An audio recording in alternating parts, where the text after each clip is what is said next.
Well, sa akin lang, as a lawyer, not as a family member, as a lawyer, bakit ka pa naglagay dyan ng provision of interim release sa iyong batas kung hindi mo rin naman pala yan ibibigay sa mga akusado, lalong-lalo na sa isang akusado na 80 years old na at kailangan ng assistant at kailangan ng caregiver. So,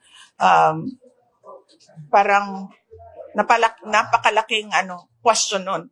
Mayroon kang provision for interim release pero hindi mo naman ibibigay sa mga accused mo. And more than that, yung tagal ba na nakadetain siya na nasa pre-trial pa lang is an injustice in itself. Kasi sa ibang bansa or dito sa atin, we have the right to bail. But doon sa ICC and sa Rome Statute, walang right ang accused to post bail.